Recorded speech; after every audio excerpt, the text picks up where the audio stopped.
Off top, the National Football League was originally named the American Professional Football Association in 1920. They changed the name in 1922 to the NFL. You think it'd be this successful if it was called the AFPA?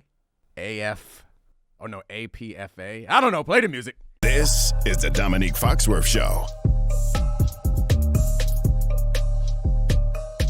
Welcome to the Domonique Foxworth Show, where we tell you useless facts because we're children. At least one of us is. The one with children likes little facts that kids like. What up, Charlie? What are we talking about today? Football? We got football. We got basketball. We got a guest coming later, Logan Murdock, who I'm excited to have. I ask you questions, then I answer them myself. That's what you do when your name's on the show. You just talk to yourself the whole time. But before we get to that, we do have football. Charlie, the lumber snack, please take the wheel. I love the football we have too. We're coming up. We're taping this on Tuesday, coming off of the Monday Night Football doubleheader, and we got to start with the Dolphins. The Dolphins were the first team in the NFL ever to blow a 14-point lead with less than 2:55 in the game and lose before overtime. And this was a golden opportunity that the Dolphins lost. Tyreek Hill left early in the game, came back with what looked like a possible high ankle sprain, and he was somehow running on it. But the Dolphins really blew a chance to take control of their destiny, have a number one seed, and they lost to the Titans. How significant was that loss for the Dolphins? Incredibly significant. So first, Tyreek Hill got hurt and then sprinted like 3 seconds later after he got up. So I think he's going to be fine. The concern for me for Tyreek Hill is every game it seems like there's a little something, and we were reminded last night how important he is to their offense. So having him at a lower value is certainly going to impact them since he is their most valuable player, if not the league's most valuable player. But this loss last night was huge for them. I think we are at a point where we have 7 teams in the playoff and only 1 team has a first-round bye. And the Dolphins were well-positioned to get that bye if they did not drop any games to teams that they could lose. Because they have a tough stretch coming up. I don't know if you know off the top of your head. I know the Ravens is one of the games. They have the Bills also. I think they have the Jets. They have a tough stretch coming up that they're definitely going to lose 1, if not 2 of those games. Give it to me. Jets, Cowboys, Ravens, Bills. Yeah, so they're going to lose at least once, probably twice in that point. They had, if they win out though, they will maintain the first round bye in home field advantage. So I think the loss was huge because they are not going to maintain home field advantage, and that's going to be a big impact because Miami is one of the few teams that is going to be in a warm weather city for their preparation and then go somewhere else. We saw them make a pretty good showing in the snow last year in Buffalo, but I still think it matters the way that they've designed their offense and the communication that they want in their offense. It's going to impact them going elsewhere, despite the fact that they run the ball pretty well, especially for a team that kind of strikes you as a finesse team. But it was a tough game for them. Tua didn't look great without the support of ding, ding, ding. Yeah. That's the talking point of it. I mean, I think it's fair to talk about Tua, but I also think it's fair. I was struck last night or Monday night by how much time Will Levis had. And it's easy to point to the injury that they had with Jalen Phillips. Yep. Yeah, as the issue. But I think it's also their style of defense is not a blitz-happy or aggressive style of defense, and we've made this point a number of times. It doesn't matter who your quarterback is if you give him time. Yeah. Every quarterback in football is really good with no pressure and a bunch of time, and you can buy more time with athleticism. I think that's going to be a huge concern for this team going forward. So not Tim Boyle. Yeah, well, there are some quarterbacks who it doesn't matter how much time you give them, but very few of them are starting in the NFL right now. Can I eat the trash for a second? Yeah.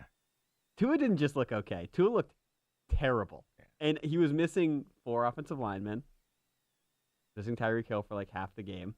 But this guy was like 3rd in the MVP odds going into that game. And it became really clear who the most valuable player in that offense was. And it's been really clear who the most valuable player in that offense was and is. Yeah, but then you look at last year and they take out Tua, you put in Skylar Thompson, the offense falls apart. But can I say something? All right. Tua is who the NFL nerds think Brock Purdy is. He's the one being propped up by the situation. Yeah, so they're a great juxtaposition between each other because I think they both are being impacted by draft position. And I think we want Tua to be more than he is, and if Tua was drafted the last pick in the draft, he would not still be getting a chance. And that is based off of his original run. They would have moved on from him. Because you're not that invested in him, and you've never seen him be that great, so you expect him to not be good, and you move on. But he was the first pick. So he got chances, and he got hurt, he got injured, and he's looked good in his offense. So I don't mean to suggest that he should have been the last pick in the draft. He's fine. He has incredible talent or unique skills. Well, I guess it's not unique. It's not the fair point. I'm trying to find a nice way to say this, or the proper way to say it, because I don't want it to sound like I'm saying it too is not good. Nice. Yeah. We called him a superstar system QB. Yeah, when we I think were that's talking about that. exactly right. Within the right system and everything working out, he's a superstar. We saw that when you ask him to do a little bit extra, or the things your best players aren't there, things break down, they double your best receiver, then you ask him to buy time and make something happen. It's not pretty. But the point about involving Purdy in this is, if Purdy was a first-round pick, a number 1 overall pick, we'd be talking about him with a lot more respect than I think we do now. We're all coming around a little bit, quite slowly. I remember when I officially came around, they went on a 3-game losing streak, if you remember correctly. This is the classic Dominique contrarian thing. It's like, Purdy's starting to play badly, got to sit. No. If you remember, it was before that bad game. Mm-hmm. I was like, yeah, I've been holding off, and I've been using his draft position against him, and I've been trying every angle to say that he ain't that good, and he's lucky to be where he is. But then he kept doing it, and he was doing it in special ways. And I still think there's one thing we haven't seen him do is the big comeback. Yeah, that's what we want from him. I think he's capable of it, but he hasn't been asked to do it, which is if you remember back in Lamar's MVP time, that was the big knock on Lamar, was what do you do when they're down? They're never down. Yeah. So it's if they're going to beat the out of everybody they play, then the quarterback has to get some credit for it. He doesn't have a lot of comebacks. He hasn't gotten a lot of opportunities. But I do believe that Purdy, I'm trying to erase the Mr. Irrelevant thing from my mind and evaluate him honestly. I think having Trent Williams tell me that if I think he's not good, I ain't watching film, is a good reminder that I don't want to disagree with Trent Williams. I love Trent Williams.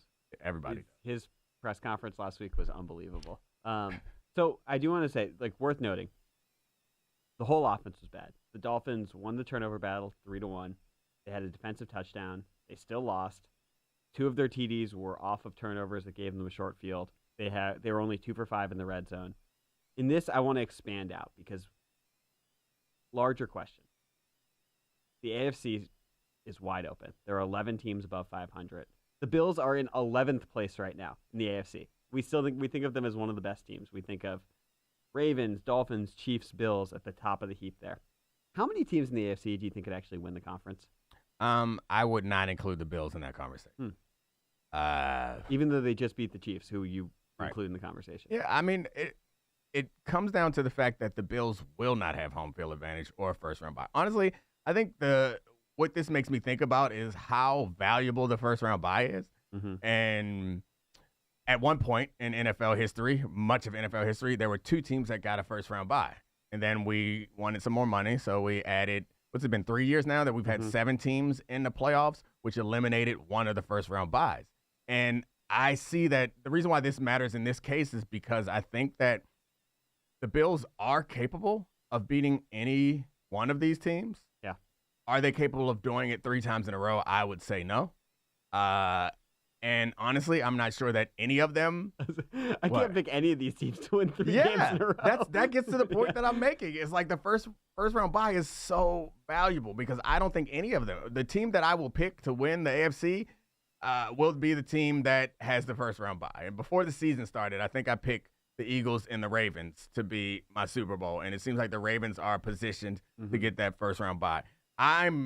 There are teams on the NFC side that I think are good enough to go on the road and to win 3 games in a row. I think both the Cowboys and the 49ers, obviously the 49ers, are capable of doing that. There's nobody on the AFC side that I think is good enough for me to feel confident that if they don't get the first round bye. And of course, someone could win from who doesn't have the bye, but I wouldn't bank on it. And I guess you would argue that it's, I don't know. So many, I know we're going to talk about basketball later and how the regular season's value has changed, but so many decisions in sports are about business. Yeah. And this decision was about, and so many of them, I don't mean to sound like, we have to play football the right way and money doesn't matter. I will play for free. No, I've benefited from the professionalization of football and the corporatization, frankly, of football. I've benefited from it. I don't hate it. But there's some times that we've gone a little too far. Yeah. And I don't like the 7th team in the playoffs. Counterpoint, it could be the Bills this year. And Yeah. they're probably the 4th best team in the conference. Who was it? Who's it? Okay. Counterpoint. It could be the Giants in the NFC. yeah. I don't. Okay. For the podcast audience, Yeah. I'm doing the Tommy DeVito. Italian fingers. Yeah. I'm good on Tommy DeVito. That Mr. Cutlets? No. I'm enjoying it now. This ain't but Pastronaut 2.0. I love that too. Exactly. I loved it too. But at some point, Tommy DeVito is not going to be somebody you would always. At some point, Tommy DeVito is going to compete in a 3-0 game, which he gets benched in. Like, it's going to happen. And I don't want Tommy DeVito in the playoffs. It's not going to be fun when Tommy has to go up against San Francisco. Or Dallas or the Eagles in the first my round. God. We don't need that in life. But yeah, so I don't know. And the Bills are the outlier because normally it's like a team I was like gonna the Colts ask you. or the I was Texans. gonna make you go through the last 3 seasons and who was the 7th seed on each side. And I guess at some point, It's the Christmas shopping game. That's Yeah. when you go with your significant other and figure out what you're buying everyone for Christmas. And you're like, oh, that's on the schedule. I guess this game happens after Christmas, but this is the quality time game. Yeah, it's not a Christmas shopping game for me. I have a significant other, so I do not have to do any Christmas shopping for anyone except for her. Like, that's one of the perks getting married or also being a bad gift giver. So before we move on from the AFC really quickly, and we'll get to Tommy Cutlets. The Dolphins have like the worst strength of victory in the AFC and the 3rd worst in the entire NFL. Oh, college football talk. I like It's it. only better than the Saints and the Giants. Are you sure that they're actually good? No, I'm not. But I am sure that no one else is great. Mm-hmm.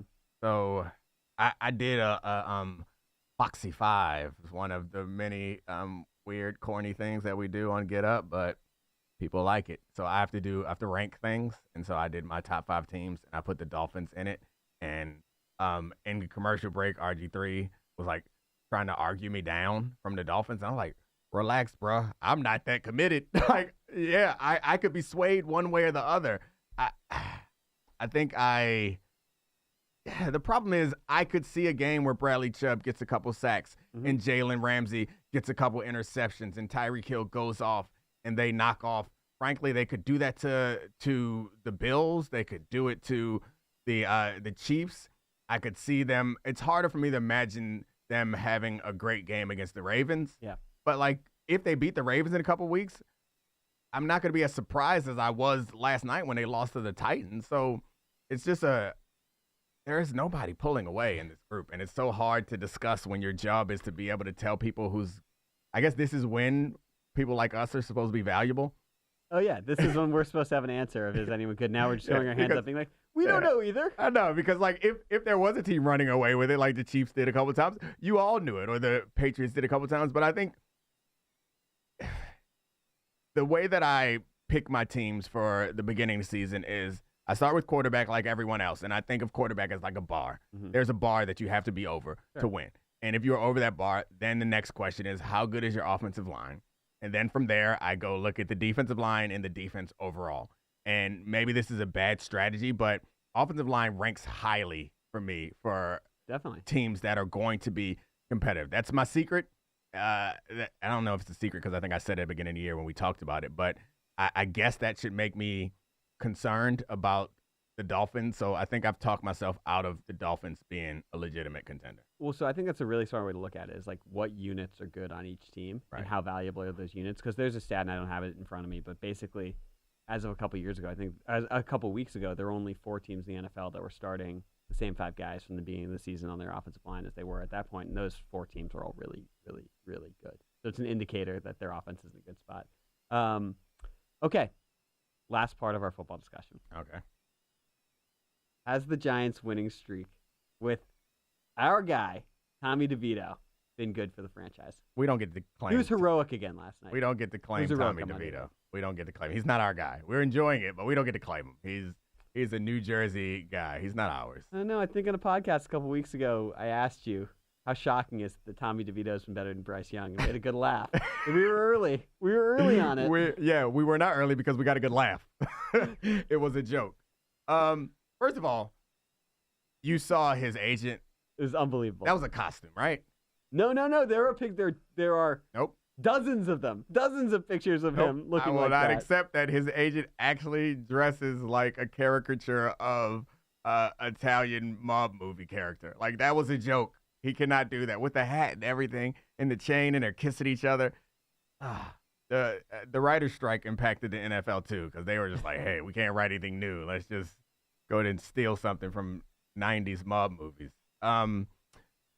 What was the question? Are the chances are any good? No. Is it good for the franchise? They've won 3 games in a row with Tommy DeVito. Right. 3-1 over this chance. This is pivot. set up. This is what you wanted to talk about. Yeah, you're right. We pivot to the conversation about tanking and draft pick. That's essentially what you're asking. Is Tommy DeVito and this team are winning enough games that they're pushing them out of... They're in the hunt graphic now. Yeah, and out of the Caleb Williams and Drake May sweepstakes. They're not going to get... Marvin Harrison, out of Fashanu, all those top guys. Yeah. It's good for them. I will not step down from the idea that being good is always good for you. Building some culture, some identity, finding out what players are good, having something quality to build on, I think is good for you. Yes, there are certain players that are so good that you drop in an organization, they make everything better. There's been like 2 or 3 of them in the history or in the last 25 years of football. Assuming that you're going to find one, I think is a horrible way to run a team. But what I was thinking, what I wanted to get to around this was, I really love that the Bears have a vested interest in the Panthers' first-round pick. I like the idea. So, like, so many fans are, like, rooting for their team to lose because they want to get to the top of the draft. Let's remove that incentive altogether. Yeah, the Bears are trying to make the playoffs now. Yeah, and the Bears have no incentive. There's no one in the Bears building or the Bears fan base there's no logical reason to say, let's stink right now or let's hope our quarterback is trash. So, I don't know how we create this dynamic going forward. However, I like the idea of Bears fans watching Panthers games with a vested interest in everyone who is against the Panthers. And I like the idea of removing the incentive of wanting your team to suck. That seems terrible to ever be in a city where half the fans are like, oh, well, we really got to get that pick. But I understand the motivation, but can we remove that in some way? Like, we should have a draft where you can draft, right? You can draft who your opponent or whose draft pick you're going to get. Just draft Washington's pick every single year and you'll be in prosper. I mean, for the record, the team that caught your eye this offseason, Arizona, is trying to do that. They thought Houston was going to be really bad again, just like everyone else, and then obviously the program turned around incredibly quickly. No, I mean, that's how the dynasties in the 80s in the NBA were built. This is the Red Auerbach. This is the Jerry Buss Lakers, which is feast on the idiots and take their first-round picks 3-5 years down the line and have them sort of self-sabotage to the point that you get something at the top of the draft. Well, my question is, do you like it as a concept? Just the idea that you're not responsible, your performance has no impact on your draft status. I hate it. Really? Yeah. Why? Because I think that it's nice to have a reward at the end of the tunnel. At the end of the tunnel as a fan, where you're not constantly hopeless, and taking that away, like if you suck, you need to have some hope that you won't always suck. In football, the quarterback position is so incredibly important, and having that glimmer of hope, like for me as a Washington fan, that 8-game run in 2012, we had Robert Griffin, your rival, Robert Griffin. That was like the one time that we had hope and it was fun. And it was pretty much 8 months from draft, from April to December, when we were like, this is awesome. You guys traded up. Yeah. All right. So that's not impacting that. You can still trade up. Yeah. I mean, I get your point, though. I hate it. I would rather So I guess you end up in a situation if you're a trash team that you're You don't always have to be trash. No, but I'm saying you could be in a situation where you're a bad team and you have the Chiefs' first-round pick, Well, look at and the then you're in a Panthers bad now. situation. Look at the Panthers now. Like they're a trash team with no first-round pick because they give it to the Bears. Right. And like it's like, okay, I guess we have another decade of irrelevance. I mean, the only way you're selling me on this in any way is because you said from the fans' perspective. Yeah, I that's do not 100% the way I'm viewing it. Yeah, it's a reward for being.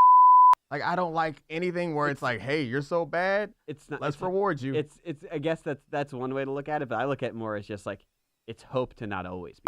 Yeah, no, I get it. For the fans, it's hope that your organization won't blow it, but for the organizations, it is a reward for being terrible. And That's right. I guess football, we don't really have the same tanking results as You we can't used to have in basketball, Yeah. but I like the idea of removing the incentive of tanking. But since we're talking about tanking, I feel like this is the perfect segue into some basketball talk. Welcome in our friend Logan Murdock.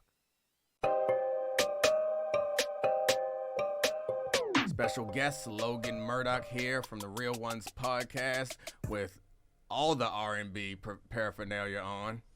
What's happening, man? Welcome to the show. Appreciate you. I'm here, man, and I'm ready to simp and talk sports, so it's good.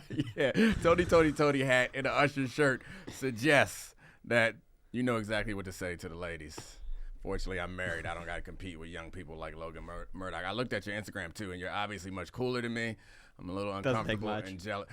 Out of here, Charlie. I'm cool. What you mean don't take much? Don't take much to be cooler than you. That's also true. Should we start by talking about a legendary simp, Zion Williamson? No. I'm just gonna power through. So okay. This week has been sort of Zion week. We thought it was going to be NBA in-season tournament week, and that's still been a huge story. But Zion looked terrible in the semifinal against the Lakers and LeBron. He got out-physicaled, was largely ineffective.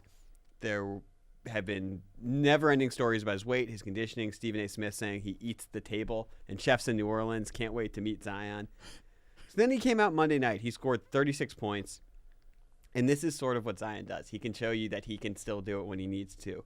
But I want to ask both of you guys, and Logan, how much more patience should the Pelicans have for Zion?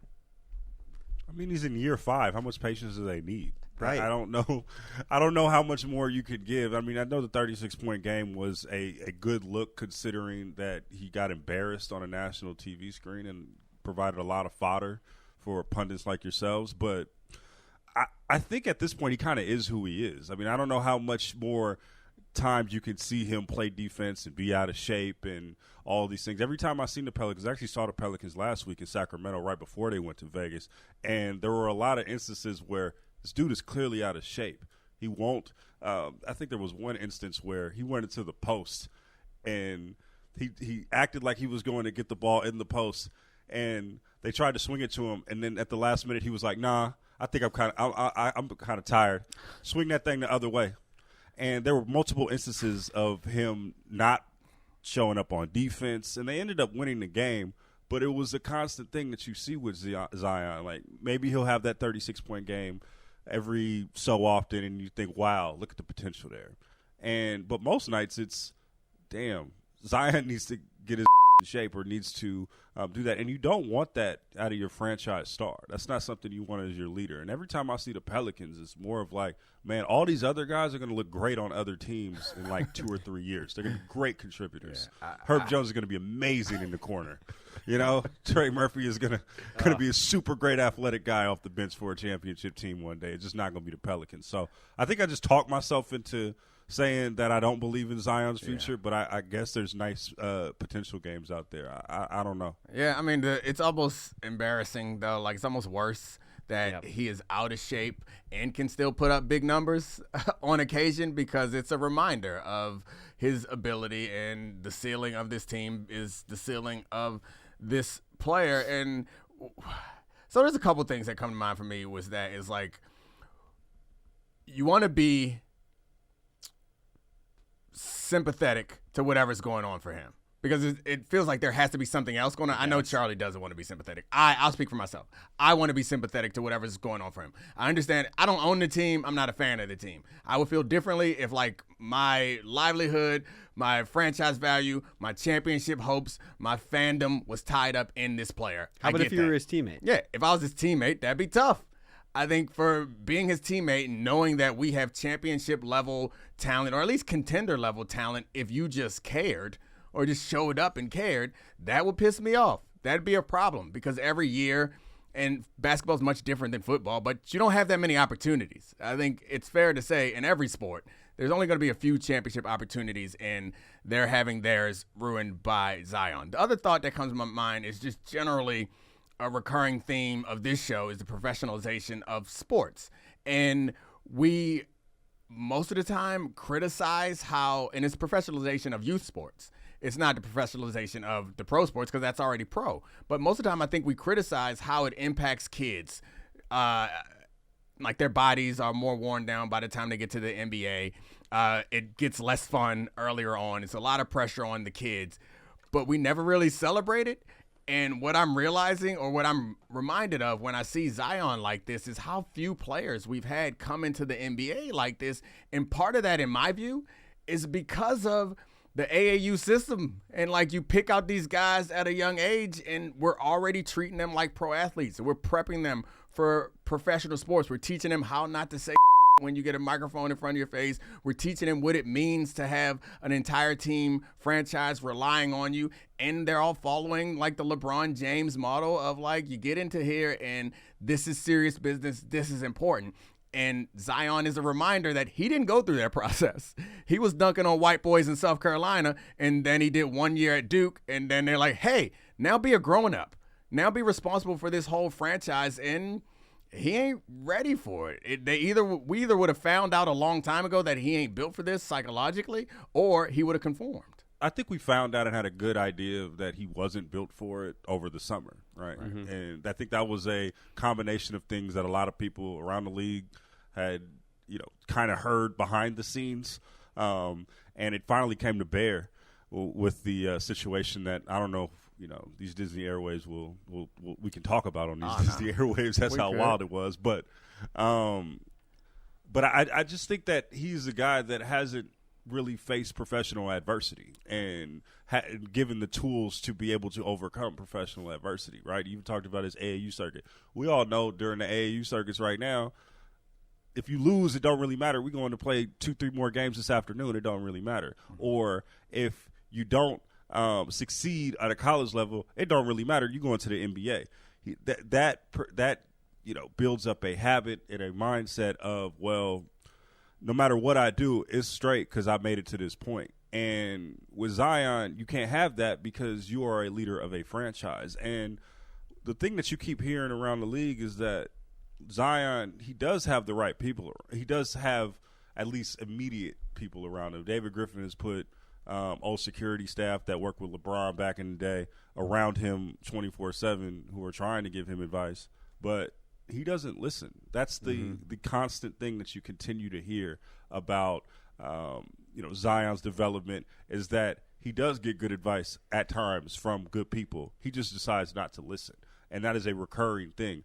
And he can have all the press conferences he wants after 36-point games and being mad, but it takes a consistent effort. I mean, Domonique, you played in the league about a decade. You know that in order to do that, you have to have a consistent mindset day in and day out. It can't just be like when Charles Barkley and Shaq calls you out on a national stage, or when you get embarrassed on a national stage, you're going to play one game that no one really saw that game. We saw the press conference more than we saw the game. You have to – there's moments when you're a star that you have to show up. That's what makes you a star. And there have been continual times where – he hasn't shown up in the moments that matter most. And another thing that concerns me is he hasn't had – there's one thing to get through a regular season, but he hasn't had the postseason not the postseason whatever you want to call it, that Durant had, like that Jordan leap. Had, the leap or the first disappointment, right? I think about when Durant played against Ron Artest and just got his whoop and just got muscled the whole series, and then he went in the gym all season and got stronger, all summer and got stronger. We haven't seen that from Zion because whether it's the injury or it's the out of shapeness or just not even being committed to the craft, he's 5 years in. It's like, yo, what are we doing? Let's get to it so we can get to the playoffs and you can show that you are this generational talent that everybody thinks you are. Meanwhile, Luka's been balling, right? You see all this other cast of players that are rising, like the Shai Gilgeous-Alexanders. You see the Anthony Edwards, right? You see these guys that are taking it seriously. And then Zion's kind of falling by the wayside, and it seems like he wants to get mad at us. Because, make no mistake, that press conference looked like he was pissed off at the people that were talking about his bad play.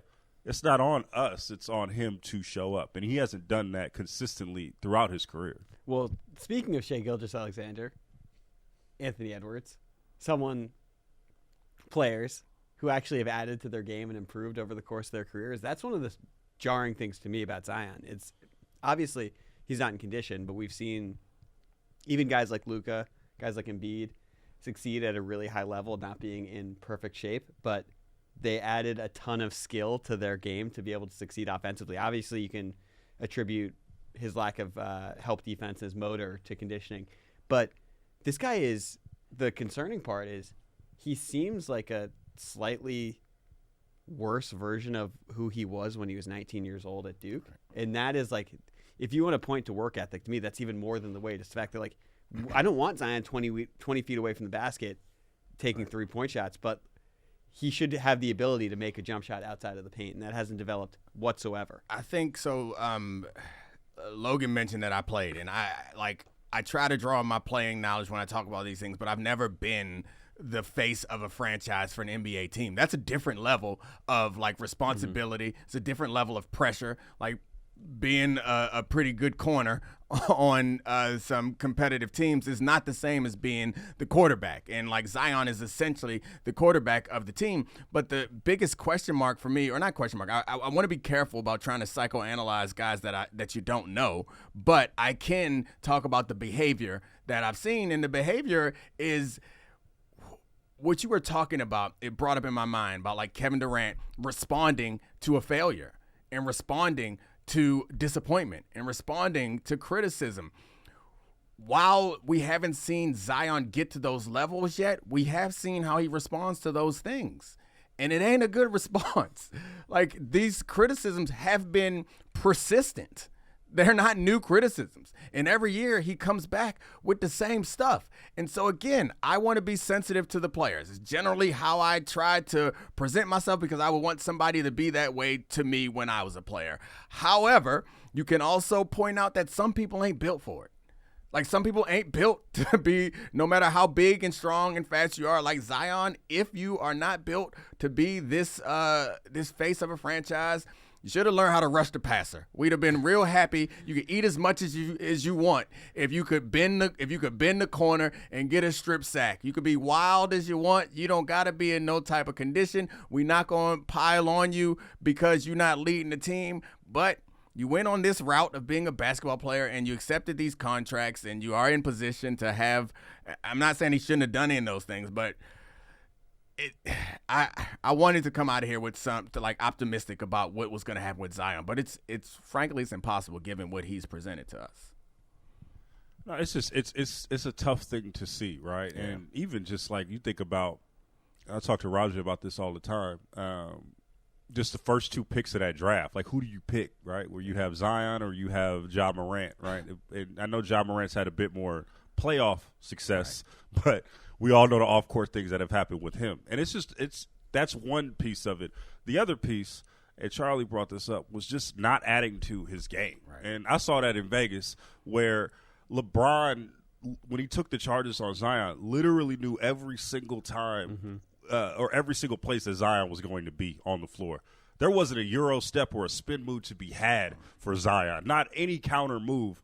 And he's 5 years in. It was really, really tough to see, right? And that's the thing that I'm talking about with him is when you don't, when you're not consistent in your life in terms of, conditioning and trying to be serious about your craft, that's going to trickle to every single other part, including the basketball court. And I don't mean to psychoanalyze, but here I am doing it. Yeah. But that's where we are right now, and that thing doesn't change. It is a cyclical thing, and it's an interesting thing because this is where the lack of desire meets commerce, where the Pelicans need him to succeed because throughout, despite all the signs, they have gotten in bed with him with the contract, with the long-term security, and they're banking on him figuring it out.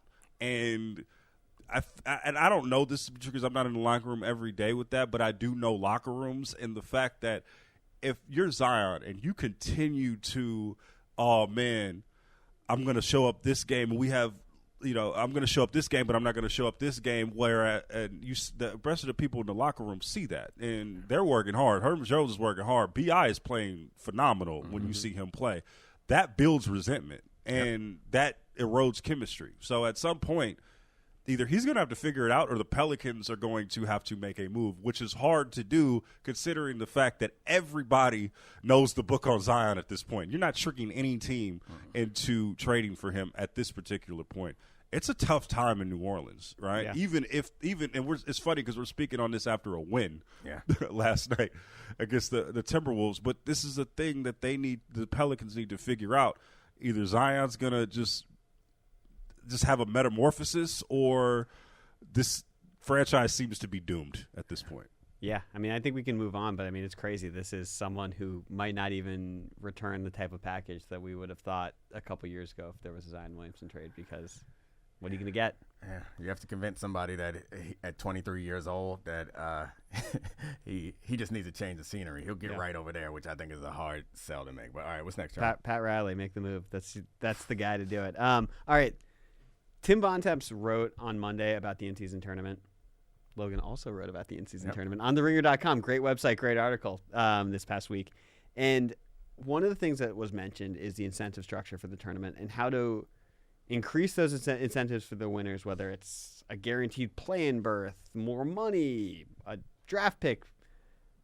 But with a little bit of space after the tournament, how do you think the first in-season tournament went, and how do you think it should change going forward?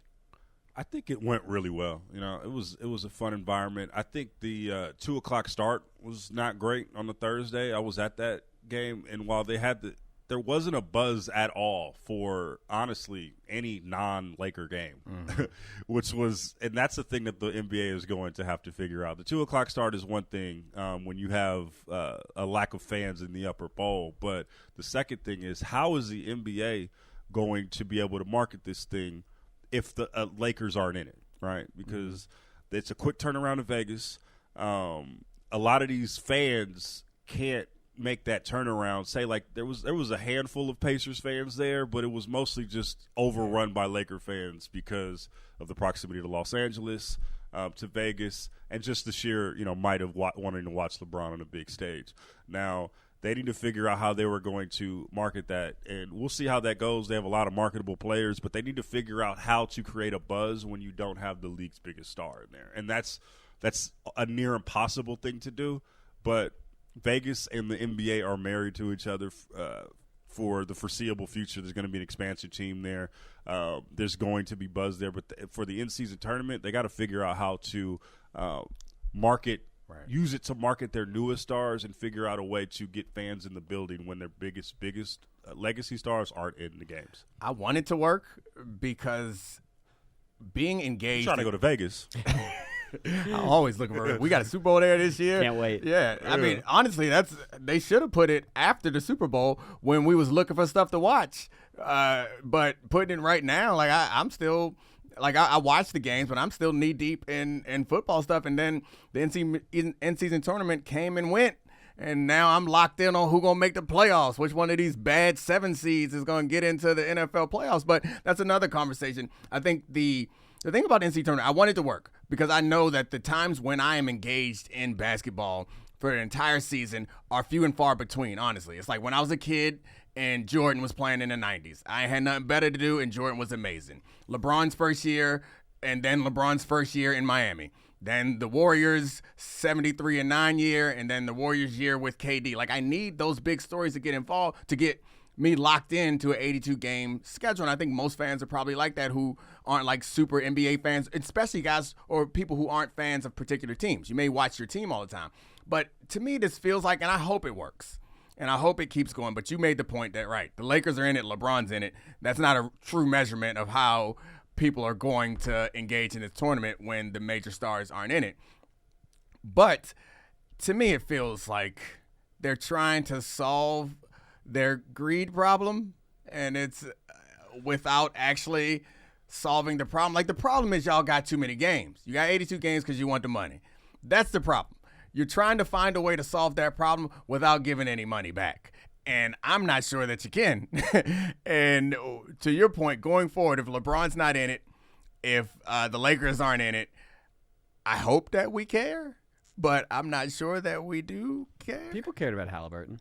Yeah, I think people cared about Halliburton. That was a legitimate story. Yeah. And I think that's another thing. Like, the Halliburton part of the argument is a good argument, because one of the things that I was all in after like the first few tournament games, just for the simple fact that the NBA players played really, really hard. Mm-hmm. But another thing that really kind of sold me as we got to Vegas is this is a great opportunity early in the season to do something that the league just isn't good at this point for whatever reason, which is marketing teams, young teams, and marketing teams that are not necessarily in big markets. And they did that with this Pacers team, right? Now, I don't know what the Pacers are going to be this season, but it was a coming-of-age moment for this organization with this young team, and it teaches them how to win in big moments going down the stretch. It's really helps young teams grow at a faster pace because they're in games that matter. And I think that's a good true measurement. The second thing that I think that is good about this season tournament, it's bigger than trying to find a legacy star to carry it. This is just the beginning of the relationship on a real level between Vegas and the NBA, right? Because there's an arms race right now for owning that expansion team. Everybody's putting their bid into it, and I think there's just a bit of a filling out process of what that will look like, right? What a Vegas crowd would look like, how players respond to playing in Vegas, right? And I think that's the most important thing out of all of this, right? I mean, Adam Silver has experimented with a lot of things, but and I wrote about this at The Ringer, as we get closer to the new TV deal and as we get closer to expansion, the league is trying to figure out what is that going to look like in a multitude of different ways. What is the NBA going to look like in the streaming era? What are they going to look like when they get to Vegas? So I think it was a bigger thing than just trying to figure out if we can market a legacy name here, an up-and-coming name here. It's more about a relationship between a league and a city and how that future looks going forward. So do you think – I mean, we had the quote from D'Angelo Russell saying that his $500,000 will pay for 2 summer vacations for him, which is hilarious. But do you think that they'll change the incentive structure so it feels more than just regular season wins and losses? Do you like the idea of a play-in berth? Do you like the idea of more money for the players? How do you think you can get it to have an even bigger environment? See, the play-in berth is kind of weird to me because since it's so early. Now, if this was in March, right, as teams are going towards a playoff push, you could talk me into a play-in berth, and that probably makes more sense. But I think the biggest thing that I kept seeing just being in Vegas is just figuring out what the real expectations for teams that win this versus it's just December, right? I don't know what the Lakers are going to be in when the play-in happens. Say the Lakers win, which they did, and they get a play-in berth, automatic play-in berth, and AD and LeBron get injured, and this team is a lottery team. Then what does it make sense to put them in a play-in berth for, right? So I think that they got to tweak that. If they do the play-in berth, they got to put the tournament in March. In terms of more money and more structure, I think that would work out. I think if you put an incentive structure, maybe more money for the coaches, maybe more money for that, but it doesn't matter. Money is money. 500 racks is 500 racks. The players had no problem playing hard. I think though, but I do like the play-in. I do like the play-in version of it, but they would have to move the tournament. Well, That's even more reason to move the tournament. I would love them to move the tournament anyway, just so they can get more attention on it. And we're not paying attention to football at that time. I don't like the play in berth though as a way to motivate the players. I don't know. I think that makes it more immediate, which works. But I also think that to some degree, and correct me if I'm wrong, Logan, it feels like you're devaluing the in-season tournament by doing that, because the big challenge that we're having, I think, for older fans is trying to break people of the habit, or break people of the perception that only one thing matters, and it's the NBA championship. We want people to believe in the European model that these other, and to be fair, the European model, like these other championships are not connected to the core league, so they are something different. But we want them to believe that this in-season tournament is something different, that is not as valuable as the NBA Finals, but has its own value. I think by saying, well, if you do well here, then you get into the real thing that matters, you end up also like saying like, hey, again, remind you, this don't really matter. This is not what you're here for. But we're hanging a banner. I'm not mad at them. Hang a banner. As a cornerback, I believe that anytime you get to celebrate, you should definitely take that chance to celebrate. I don't care if it's a bad throw. I'm giving you the strapped up symbol every time. Incomplete is incomplete, baby. Yeah. By the way, just to add to your point, because I think you're right, a play in berth also incentivizes teams to not play hard for larger portions of the regular season. I thought, Anthony Davis and LeBron could get hurt, but also create the problem that you were trying to get away with. If Anthony Davis and he LeBron might play James, 25 more games. Yeah, if they have like a small nagging injury, then and they already got their play in berth, then what are we playing for? Let's get healthy. By the way, this is a perfect. I mean, the time of year. And the tournament at this time of year is perfect for LeBron. He only got to try like 7 games out of the year and to get a trophy, and he did that. And it was great to see. I was seeing him taking charges. He was playing great defense. It was a great display from LeBron in December. Yeah, because LeBron is trying to build up that Las Vegas fan base for the team that he's going to inevitably own in Vegas. He gotta put on a show for his future fans. He was thirsty, wasn't he? He was thirsty for that thing. He was. I was like, damn, bro, we get it, dog. He leaked to Woj. He was like, yo, man, tell him that I'm interested. Tell him that I'm interested. Let's go. Then 30 minutes after that report comes out, we asking him about the tournament, about the Vegas. He's like, yeah, I want to own a team. Yep, this is where I want to go. And then the first question after he wins the cup is, what do you think about Vegas? A quick lob to him talking once again about how he wants to own a team in Vegas. It was very thirsty. It was like, we get it, Brian. We know. We're coming to the end of the episode, so I will not throw another topic on the table that will take us far afield. But that is a huge challenge for whoever runs the Players Union going forward, whether it's Iguodala or somebody else. That relationship between the players and the superstar players and the superstar players in the league is an unusual dynamic that you normally never have in labor relationships, where there are players that are so big that their interests in many ways are more aligned with teams in the league than they are with the rank and file. Like, to me, it's mind-blowing challenge for anybody who wants to run a union or participate in union activities, where what's good for the league is also good for LeBron, but not necessarily great for everybody else.